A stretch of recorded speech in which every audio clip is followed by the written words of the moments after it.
ಜಯ ಮೃತ್ಯುಂಜಯ ಶ್ರೀ ವಿರುದ್ಧದ rape case ಆರೋಪಕ್ಕೆ twist ಸಿಗ್ತಾ ಇದೆ ನೋಡಿ. ಜಯ ಮೃತ್ಯುಂಜಯ ಸ್ವಾಮೀಜಿಯವರ ವಿರುದ್ಧ ಕೇಳಿ ಬಂದಂತ ಲೈಂಗಿಕ ದೌರ್ಜನ್ಯದ ಪ್ರಕರಣ ಇದು. ಸ್ವಾಮೀಜಿಗಳಿಂದ ನನಗೆ ಯಾವುದೇ ಲೈಂಗಿಕ ದೌರ್ಜನ್ಯ ಆಗಿಲ್ಲ. ಈ ಪ್ರಕರಣದಲ್ಲಿ ಮೇಜರ್ ಟ್ವಿಸ್ಟ್ ಇದು. ಸ್ವಾಮೀಜಿಗಳಿಂದ ನನಗೆ ಯಾವುದೇ ಲೈಂಗಿಕ ದೌರ್ಜನ್ಯ ಆಗಿಲ್ಲ. ಗುರುಗಳು ತನ್ನ ಜೊತೆಗೆ ಯಾವುದೇ ಅಸಭ್ಯ ವರ್ತನೆಯನ್ನು ಕೂಡ ಮಾಡಿಲ್ಲ. ವಿಡಿಯೋ ಮಾಡಿ ಪ್ರಕರಣಕ್ಕೆ ಸ್ಪಷ್ಟನೆಯನ್ನ ಸಂತ್ರಸ್ತ ಮಹಿಳೆ ನೀಡಿದ್ದಾರೆ. ನನ್ನ ಹೆಸರಲ್ಲಿ ಯಾರೋ ದುಷ್ಕರ್ಮಿಗಳು ಅಪಪ್ರಚಾರವನ್ನ ಮಾಡಿದ್ದಾರೆ. ನಾವು ಗುರುಗಳ ಬಳಿ ಅಥವಾ ನಮ್ಮ ಬಳಿ ಗುರುಗಳು ಯಾವುದೇ ರೀತಿ ಅಸಭ್ಯವಾಗಿ ವರ್ತನೆ ಮಾಡಿಲ್ಲ ಅಂತೇಳಿ ಅವರು ವಿಡಿಯೋ ಮಾಡಿ, ಯಾರು ಸಂತ್ರಸ್ತ ಮಹಿಳೆ ವಿಡಿಯೋ ಮಾಡಿ ಇದಕ್ಕೊಂದು ಕ್ಲಾರಿಟಿಯನ್ನು ಕೊಟ್ಟಿದ್ದಾರೆ. ನಾವು ಗುರುಗಳ ಬಳಿ ಯಾವುದೇ ಹಣಕ್ಕೆ ಡಿಮ್ಯಾಂಡ್ ಕೂಡ ಮಾಡಿಲ್ಲ ಅಂತೇಳಿ ಹೇಳಿದ್ದಾರೆ. ಪ್ರಕರಣಕ್ಕೆ ಮೆಗಾ ಟ್ವಿಸ್ಟ್ ಸಿಗ್ತಾ ಇದೆ. ದೂರುದಾರೆಯ ಇದೊಂದು ಸ್ಟೇಟ್ಮೆಂಟ್. ನನ್ನ ಮತ್ತು ಜಯ ಮೃತ್ಯುಂಜಯ ಸ್ವಾಮಿಗಳ ಮೇಲಿನ ಆರೋಪ ಅಪವಾದ ಎಲ್ಲವೂ ಶುದ್ಧ ಸುಳ್ಳು. ನಾನು ಈಗ ನನ್ನ ಕೈಬರಹದಲ್ಲಿ ಅರ್ಜಿಯನ್ನು ಕೊಟ್ಟಿದ್ದೇನೆ. ಯಾರ್ಯಾರು ಕೊಟ್ಟಿದ್ದೀನಿ ಅಂದ್ರೆ ಗೃಹ ಸಚಿವರ ಕಾರ್ಯಾಲಯ, ಮುಖ್ಯಮಂತ್ರಿಗಳ ಕಚೇರಿ, ಮಹಿಳಾ ಆಯೋಗ, ಕರ್ನಾಟಕ ಎಲ್ಲಾ ಮಾಧ್ಯಮಗಳಿಗೆ, ಬಿಜಾಪುರ ಪೊಲೀಸ್ ಠಾಣೆ, ಬನಶಂಕರಿ ಪೊಲೀಸ್ ಠಾಣೆಗೆ ಇಮೇಲ್ ಮಾಡಿದ್ದೀನಿ. ನಾನು ಟ್ರೀಟ್ಮೆಂಟ್ ಅಲ್ಲಿದ್ದೀನಿ. 4 ರಿಂದ 5 ದಿನ ನಾನು ಬಂದು ಎಲ್ಲಾ ಸತ್ಯತೆಗಳನ್ನು ನಾನೇ ಹೇಳ್ತೇನೆ. ನನ್ನ ಮತ್ತು ಜಯ ಮೃತ್ಯುಂಜಯ ಸ್ವಾಮಿಗಳ ಮೇಲಿನ ಆರೋಪ ಅಪವಾದ ಎಲ್ಲವೂ ಶುದ್ಧ ಸುಳ್ಳು. ನಾನು ಈಗ ನನ್ನ ಕೈಬರಹದಲ್ಲಿ ಅರ್ಜಿಯನ್ನು ಕೊಟ್ಟಿದ್ದೇನೆ. ಯಾರ್ಯಾರು ಕೊಟ್ಟಿದ್ದೀನಿ ಅಂದ್ರೆ ಗೃಹ ಸಚಿವರ ಕಾರ್ಯಾಲಯ, ಮುಖ್ಯಮಂತ್ರಿಗಳ ಕಚೇರಿ, ಮಹಿಳಾ ಆಯೋಗ, ಕರ್ನಾಟಕ ಎಲ್ಲಾ ಮಾಧ್ಯಮಗಳಿಗೆ, ಬಿಜಾಪುರ ಪೊಲೀಸ್ ಠಾಣೆ, ಬನಶಂಕರಿ ಪೊಲೀಸ್ ಠಾಣೆಗೆ ಇಮೇಲ್ ಮಾಡಿದ್ದೀನಿ. ನಾನು ಟ್ರೀಟ್ಮೆಂಟ್ ಅಲ್ಲಿದ್ದೀನಿ. 4 ರಿಂದ 5 ದಿನ ನಾನು ಬಂದು ಎಲ್ಲಾ ಸತ್ಯತೆಗಳನ್ನು ನಾನೇ ಹೇಳ್ತೇನೆ. ನನ್ನ ಮತ್ತು ಜಯ ಮೃತ್ಯುಂಜಯ ಸ್ವಾಮಿಗಳ ಮೇಲಿನ ಆರೋಪ ಅಪವಾದ ಎಲ್ಲವೂ ಶುದ್ಧ ಸುಳ್ಳು. ನಾನು ಈಗ ನನ್ನ ಜಯ ಮೃತ್ಯುಂಜಯ ಸ್ವಾಮೀಜಿಯ ವಿರುದ್ಧ ಕೇಳಿ ಬಂದಂತ ಲೈಂಗಿಕ ದೌರ್ಜನ್ಯ ಪ್ರಕರಣಕ್ಕೆ ಇದೊಂದು ಹೇಳಿಕೆ, ಇದೊಂದು ಸ್ಟೇಟ್ಮೆಂಟ್ ಈಗ ಮೇಜರ್ ಟ್ವಿಸ್ಟ್ ಸಿಗ್ತಾ ಇದೆ. ಈ ಪ್ರಕರಣದ ದಿಕ್ಕನ್ನೇ ಬದಲಾಯಿಸ್ತಾ ಇದೆ. ನಮ್ಮ ಪ್ರತಿನಿಧಿ ರೆಹಮಾನ್ ಈಗ ನಮ್ಮ ಜೊತೆಲಿ ನೇರ ಸಂಪರ್ಕದಲ್ಲಿದ್ದಾರೆ. ರೆಹಮಾನ್, ಈ ಸಂತ್ರಸ್ತ ಮಹಿಳೆಗೆ ಏನಾದರೂ ಒತ್ತಡ ಇತ್ತಾ, ಅಥವಾ ಈ ಸಂತ್ರಸ್ತ ಮಹಿಳೆ ಇಷ್ಟು ದಿನ ಎಲ್ಲಿ ಹೋಗಿದ್ರು? ಸದ್ಯ ಈ ವಿಡಿಯೋ ಹಿಂದಿನ ಅಸಲಿಯತ್ತೇನು, ಏನಿದೆ ಮಾಹಿತಿ ರೆಹಮಾನ್?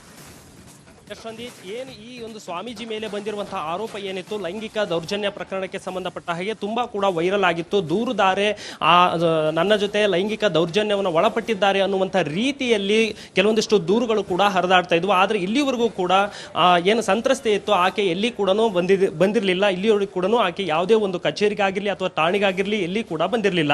ಈಗ ಸದ್ಯಕ್ಕೆ ಒಂದು ವಿಡಿಯೋವನ್ನ ಮಾಡೋದ್ರ ಮೂಲಕ ವೈರಲ್ ಆಗಿದ್ದಾಳೆ. ಅಂದ್ರೆ ಕೆಲವೊಂದಿಷ್ಟು ಅಂದ್ರೆ ಗೃಹ ಸಚಿವರಿಗಾಗಿರಬಹುದು, ಸ್ಟೇಷನ್ಗಾಗಿರಬಹುದು ಮತ್ತು ಮಹಿಳಾ ಆಯೋಗಕ್ಕೂ ಕೂಡ ದೂರು ನೀಡಿದ್ದಾಳೆ. ಅಂದ್ರೆ ಯಾವ ರೀತಿ ಅಂತಂದ್ರೆ, ನಾನು ಮತ್ತೆ ಸ್ವಾಮೀಜಿ ಮಧ್ಯೆ ಯಾವುದೇ ರೀತಿಯಾದಂತಹ ಲೈಂಗಿಕ ದೌರ್ಜನ್ಯ ನಡೆದಿಲ್ಲ, ಅವೆಲ್ಲ ಕೂಡ ಸತ್ಯಕ್ಕೆ ದೂರವಾಗಿರುವಂತಹ ಮಾತುಗಳಾಗಿದೆ. ಹಾಗಾಗಿ ಇದನ್ನು ಯಾರು ಕೂಡ ನಂಬಬಾರದು. ಸ್ವಾಮೀಜಿ ಮತ್ತೆ ನನ್ನ ಮಧ್ಯೆ ಗುರು ಶಿಷ್ಯರ ಒಂದು ಸಂಬಂಧ ಇದೆ. ಅದನ್ನು ಹೊರತುಪಡಿಸಿ ಯಾವುದೇ ರೀತಿಯಾದಂತಹ ಲೈಂಗಿಕ ದೌರ್ಜನ್ಯ ನಡೆದಿರುವುದರ ಬಗ್ಗೆ ಯಾವುದೇ ರೀತಿ ಇಲ್ಲ. ಸ್ವತಃ ನಾನೇ ಕೂಡ ವಿಡಿಯೋವನ್ನ ಮಾಡೋದ್ರ ಮೂಲಕ ಹರಿಬಿಟ್ಟಿದ್ದೇನೆ. ಇನ್ನು ಕೆಲವೊಂದಿಷ್ಟು ದಿನಗಳಲ್ಲಿ, ಅಂದ್ರೆ ಒಂದು 3-4 ದಿನಗಳಲ್ಲಿ ನಾನೇ ಸ್ವತಃ ನಿಮ್ಮ ಬಳಿ ಬಂದು ಇದಕ್ಕೆ ಸ್ಪಷ್ಟನೆಯನ್ನ ನೀಡ್ತೀನಿ ಅಂತ ಈಗಾಗಲೇ ಕೂಡ ಒಂದು ವಿಡಿಯೋವನ್ನ ತ್ರಿವೇಣಿ ಅನ್ನುವಂತಹ ಒಬ್ಬ ದೂರುದಾರಿ ಏನಿದ್ದಾಳೆ ಸಂತ್ರಸ್ತೆ, ಆಕೆ ವಿಡಿಯೋವನ್ನ ವೈರಲ್ ಮಾಡಿದ್ದಾಳೆ. ಸದ್ಯಕ್ಕೆ ಆ ವಿಡಿಯೋ ಕೂಡ ಎಲ್ಲೆಡೆ ಕೂಡ ಹರಿದಾಡ್ತಾ ಇದೆ. ಅಂದ್ರೆ ಸ್ವಾಮೀಜಿ ಮೇಲೆ ಒಂದು ಲೈಂಗಿಕ ದೌರ್ಜನ್ಯ ಆರೋಪ ದೊಡ್ಡ ಮಟ್ಟಕ್ಕೆ ಚರ್ಚೆ ಆಗಿರುತ್ತೆ. ರಾಜಕೀಯ ವಲಯದಲ್ಲೂ ಕೂಡ ದೊಡ್ಡ ಮಟ್ಟಕ್ಕೆ ಚರ್ಚೆ ಆಗುತ್ತೆ. ಅಂದ್ರೆ ಸ್ವಾಮೀಜಿ ಮೇಲೆ ಇಲ್ಲ ಸಲ್ಲದ ಆರೋಪಗಳು ಕೂಡ ಹರಿದು ಬಂದಿತ್ತು. ಅದಕ್ಕೆ ಸಂಬಂಧಪಟ್ಟ ಯಾವುದೇ ರೀತಿಯಾದಂತಹ ಸಾಕ್ಷ್ಯಗಳು ಕೂಡ ಇದುವರೆಗೂ ಕೂಡ ಲಭ್ಯ ಆಗಿಲ್ಲ. ಸದ್ಯಕ್ಕೆ ಈ ಸಂತ್ರಸ್ತೆ ಕೂಡ ಈಗ ಸದ್ಯಕ್ಕೆ ಅಂದ್ರೆ ಇಲ್ಲಿವರೆಗೂ ಎಲ್ಲಿದ್ರೋ ಗೊತ್ತಿಲ್ಲ. ಸದ್ಯ ಈಗ ಅವರು ಹೇಳಿರುವ ಪ್ರಕಾರ ನಾನು ಆಸ್ಪತ್ರೆಯಲ್ಲಿ ಚಿಕಿತ್ಸೆಯನ್ನು ಪಡಿತಾ ಇದ್ದೀನಿ. ಚಿಕಿತ್ಸೆಯ ನಂತರ ನಾನು ಮತ್ತೆ ನಿಮ್ಮೆಲ್ಲರ ಬಳಿ ಬಂದು ಇದಕ್ಕೆ ಸ್ಪಷ್ಟವಾದಂಥ ಒಂದು ಸ್ಪಷ್ಟನೆಯನ್ನು ನೀಡ್ತೀನಿ ಅನ್ನುವಂಥದ್ದು ಕೂಡ ಈಗ ಸಂತ್ರಸ್ತೆ ದೂರುದಾರೆ ಹೇಳಿರುವಂಥ ಮಾತು. ಮತ್ತೆ ಈಗಾಗಲೇ ಕೂಡ ಗೃಹ ಸಚಿವರಿಗೆ, ಮಹಿಳಾ ಆಯೋಗಕ್ಕೂ ಕೂಡ ಕೆಲವೊಂದಿಷ್ಟು ಸ್ಟೇಷನ್ಗಳು ಕೂಡ ಆಕೆ ಪತ್ರದ ಮೂಲಕ ದೂರನ್ನು ಕೂಡ ನೀಡಿದ್ದಾಳೆ. ನನ್ನ ಮತ್ತು ಸ್ವಾಮೀಜಿ ಮಧ್ಯೆ ಇಲ್ಲ ಸಲ್ಲದ ಆರೋಪಗಳು ಹರಿದಾಡ್ತಿದೆ, ಅದು ಎಲ್ಲದಕ್ಕೂ ಕೂಡ ಒಂದು ಕಡಿವಾಣ ಹಾಕಬೇಕು. ಯಾಕಂದ್ರೆ ಸ್ವಾಮೀಜಿ ನನ್ನ ಮಧ್ಯೆ ಯಾವುದೇ ರೀತಿ ಸಂಬಂಧ ಇಲ್ಲ. ಸ್ವಾಮೀಜಿಯ ಕಾರಿನಲ್ಲಿ ನನಗೆ ಹಣ ಕೊಡಬೇಕಾಗಿರುವಂತಹ ವ್ಯಕ್ತಿ ಇದ್ದ. ಆತನ ಮಧ್ಯೆ ನಾನು ಮತ್ತೆ ನನ್ನ ಸಹೋದರ ಮತ್ತೆ ಹಾಗೂ ವಕೀಲರು ಆ ಬಳಿ ಕಾರಿನ ಬಳಿ ಹೋಗಿ ಮಾತಾಡಿದಂಥ ಸಂದರ್ಭ ಅಷ್ಟೇ ಆಗಿರೋದು. ಅದನ್ನ ಇಲ್ಲ ಸಲ್ಲದ ಒಂದು ಬೇರೆ ರೀತಿ ತಿರುವನ್ನ ಪಡಲಿಕ್ಕೆ ಮಾತಾಡುವಂಥ ರೀತಿಯಲ್ಲಿ ಮಾತಾಡ್ತಾ ಇದ್ದಾರೆ ಅನ್ನುವಂಥದ್ದು ಕೂಡ ಆಕೆ ವಿಡಿಯೋಲ್ಲಿ ಹಾಗೂ ದೂರಿನಲ್ಲಿ ಉಲ್ಲೇಖವನ್ನು ಮಾಡಿದ್ದಾಳೆ. ಸದ್ಯಕ್ಕೆ ಇನ್ನೊಂದು 2-3 ದಿನಗಳಲ್ಲಿ ಮಾಧ್ಯಮದ ಎದುರುಗಡೆನೂ ಬರ್ತೀನಿ ಹಾಗೂ ನಾನು ಠಾಣೆಗೂ ಬಂದು ಇದಕ್ಕೆ ಸಂಕ್ಷಿಪ್ತವಾದಂತಹ ಒಂದು ಸ್ಪಷ್ಟನೆಯನ್ನ ನೀಡ್ತೀನಿ ಅಂತ ಹೇಳಿದಾಳೆ Ranjith. Okay, exactly. Thank you ನಿಮ್ಮೆಲ್ಲ ಮಾಹಿತಿಗಾಗಿ ರೆಹಮಾನ್. ನೋಡಿ, ಜಯಮೃತ್ಯುಂಜಯ ಶ್ರೀಗಳ ವಿರುದ್ಧ ಕೇಳಿಬಂದಂಥ ಗಂಭೀರ ಆರೋಪ, ಲೈಂಗಿಕ ದೌರ್ಜನ್ಯ ಎಸಗಿದ್ದಾರೆ ಅನ್ನೋದು ಆರೋಪ. ಅದಾದ ನಂತರ ಹಣಕ್ಕೆ ಡಿಮ್ಯಾಂಡ್ ಇಟ್ಟಿದ್ದಾರೆ ಆ ಮಹಿಳೆ ಅನ್ನೋದೆಲ್ಲವೂ ಕೂಡ ಏನು ಆರೋಪ ಕೇಳಿಬಂದಿತ್ತಲ್ಲ, ಇದರ ಸಂಬಂಧ ಈಗ ಆ ಮಹಿಳೆ ಒಂದು ವಿಡಿಯೋ ಮಾಡಿದ್ದಾರೆ. ವಿಡಿಯೋ ಮಾಡಿ ಒಂದು ಕ್ಲಾರಿಟಿ ಕೊಟ್ಟಿದ್ದಾರೆ. ಜಯಮೃತ್ಯುಂಜಯ ಶ್ರೀಗಳು ನನ್ನ ವಿರುದ್ಧ ಲೈಂಗಿಕ ದೌರ್ಜನ್ಯವನ್ನ ಎಸಗಿಲ್ಲ. ನಾನು ಯಾವುದೇ ಹಣಕ್ಕೆ ಡಿಮ್ಯಾಂಡ್ ಕೂಡ ಶ್ರೀಗಳ ವಿರುದ್ಧ ಇಟ್ಟಿಲ್ಲ. ನಾನು 3-4 ದಿನಗಳ ನಂತರ ಆರೋಗ್ಯದ ಸಮಸ್ಯೆಯಿಂದ ನಾನು ಚಿಕಿತ್ಸೆ ಪಡ್ಕೊಳ್ತಾ ಇದ್ದೇನೆ. ನಾನು ಎಲ್ಲರ ಎದುರು ಬಂದು ಪ್ರತಿಕ್ರಿಯೆಯನ್ನು ಕೊಡ್ತೀನಿ. ನಾನು ಪತ್ರ ಕೂಡ ಬರೆದಿದ್ದೀನಿ ಗೃಹ ಸಚಿವರಿಗೆ, ಪೊಲೀಸ್ ಠಾಣೆಗೆ, ಎಲ್ಲರಿಗೂ ಅನ್ನೋದನ್ನ ಹೇಳಿದ್ದಾರೆ, ದೂರುತ್ತಾರೆ. ನಡೆದಿರುವುದರ ಬಗ್ಗೆ ಯಾವುದೇ ರೀತಿ ಇಲ್ಲ. ಸ್ವತಃ ನಾನೇ ಕೂಡ ವಿಡಿಯೋವನ್ನು ಮಾಡೋದ್ರ ಮೂಲಕ ಹರಿಬಿಟ್ಟಿದ್ದೇನೆ.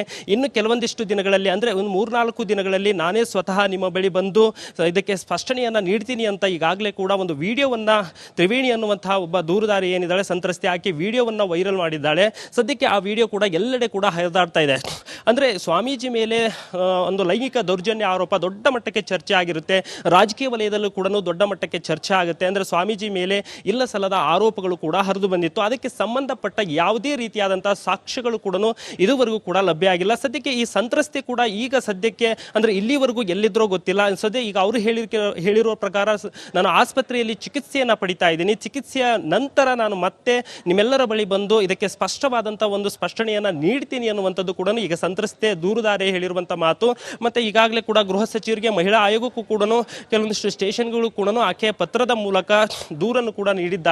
ನನ್ನ ಮತ್ತು ಸ್ವಾಮೀಜಿ ಮಧ್ಯೆ ಇಲ್ಲ ಸಲ್ಲದ ಆರೋಪಗಳು ಹರಿದಾಡ್ತಿದೆ, ಅದು ಎಲ್ಲದಕ್ಕೂ ಕೂಡ ಒಂದು ಕಡಿವಾಣ ಹಾಕಬೇಕು. ಯಾಕಂದರೆ ಸ್ವಾಮೀಜಿ ನನ್ನ ಮಧ್ಯೆ ಯಾವುದೇ ರೀತಿ ಸಂಬಂಧ ಇಲ್ಲ. ಸ್ವಾಮೀಜಿಯ ಕಾರಿನಲ್ಲಿ ನನಗೆ ಹಣ ಕೊಡಬೇಕಾಗಿರುವಂತಹ ವ್ಯಕ್ತಿ ಇದ್ದ, ಆತನ ಮಧ್ಯೆ ನಾನು ಮತ್ತು ನನ್ನ ಸಹೋದರ ಮತ್ತು ಹಾಗೂ ವಕೀಲರು ಆ ಬಳಿ ಕಾರಿನ ಬಳಿ ಹೋಗಿ ಮಾತಾಡಿದಂಥ ಸಂದರ್ಭ ಅಷ್ಟೇ ಆಗಿರೋದು. ಅದನ್ನು ಇಲ್ಲ ಸಲ್ಲದ ಒಂದು ಬೇರೆ ರೀತಿ ತಿರುವನ್ನು ಪಡಲಿಕ್ಕೆ ಮಾತಾಡುವಂಥ ರೀತಿಯಲ್ಲಿ ಮಾತಾಡ್ತಾ ಇದ್ದಾರೆ ಅನ್ನುವಂಥದ್ದು ಕೂಡ ಆಕೆ ವಿಡಿಯೋಲ್ಲಿ ಹಾಗೂ ದೂರಿನಲ್ಲಿ ಉಲ್ಲೇಖವನ್ನು ಮಾಡಿದ್ದಾಳೆ. ಸದ್ಯಕ್ಕೆ ಇನ್ನೊಂದು 2-3 ದಿನಗಳಲ್ಲಿ ಮಾಧ್ಯಮದ ಎದುರುಗಡೆನೂ ಬರ್ತೀನಿ ಹಾಗೂ ನಾನು ಠಾಣೆಗೂ ಬಂದು ಇದಕ್ಕೆ ಸಂಕ್ಷಿಪ್ತವಾದಂತಹ ಒಂದು ಸ್ಪಷ್ಟನೆಯನ್ನು ನೀಡ್ತೀನಿ ಅಂತ ಹೇಳಿದಾಳೆ Ranjith. Okay, exactly. Thank you ನಿಮ್ಮೆಲ್ಲ ಮಾಹಿತಿಗಾಗಿ ರೆಹಮಾನ್. ನೋಡಿ, ಜಯಮೃತ್ಯುಂಜಯ ಶ್ರೀಗಳ ವಿರುದ್ಧ ಕೇಳಿಬಂದಂಥ ಗಂಭೀರ ಆರೋಪ, ಲೈಂಗಿಕ ದೌರ್ಜನ್ಯ ಎಸಗಿದ್ದಾರೆ ಅನ್ನೋದು ಆರೋಪ. ಅದಾದ ನಂತರ ಹಣಕ್ಕೆ ಡಿಮ್ಯಾಂಡ್ ಇಟ್ಟಿದ್ದಾರೆ ಆ ಮಹಿಳೆ ಅನ್ನೋದೆಲ್ಲವೂ ಕೂಡ ಏನು ಆರೋಪ ಕೇಳಿಬಂದಿತ್ತಲ್ಲ, ಇದರ ಸಂಬಂಧ ಈಗ ಆ ಮಹಿಳೆ ಒಂದು ವಿಡಿಯೋ ಮಾಡಿದ್ದಾರೆ. ವಿಡಿಯೋ ಮಾಡಿ ಒಂದು ಕ್ಲಾರಿಟಿ ಕೊಟ್ಟಿದ್ದಾರೆ. ಜಯಮೃತ್ಯುಂಜಯ ಶ್ರೀಗಳು ನನ್ನ ವಿರುದ್ಧ ಲೈಂಗಿಕ ದೌರ್ಜನ್ಯವನ್ನ ಎಸಗಿಲ್ಲ. ನಾನು ಯಾವುದೇ ಹಣಕ್ಕೆ ಡಿಮ್ಯಾಂಡ್ ಕೂಡ ಶ್ರೀಗಳ ವಿರುದ್ಧ ಇಟ್ಟಿಲ್ಲ. ನಾನು 3-4 ದಿನಗಳ ನಂತರ ಆರೋಗ್ಯದ ಸಮಸ್ಯೆಯಿಂದ ನಾನು ಚಿಕಿತ್ಸೆ ಪಡ್ಕೊಳ್ತಾ ಇದ್ದೇನೆ. ನಾನು ಎಲ್ಲರ ಎದುರು ಬಂದು ಪ್ರತಿಕ್ರಿಯೆಯನ್ನು ಕೊಡ್ತೀನಿ. ನಾನು ಪತ್ರ ಕೂಡ ಬರೆದಿದ್ದೀನಿ ಗೃಹ ಸಚಿವರಿಗೆ, ಪೊಲೀಸ್ ಠಾಣೆಗೆ, ಎಲ್ಲರಿಗೂ ಅನ್ನೋದನ್ನ ಹೇಳಿದ್ದಾರೆ, ದೂರುತ್ತಾರೆ.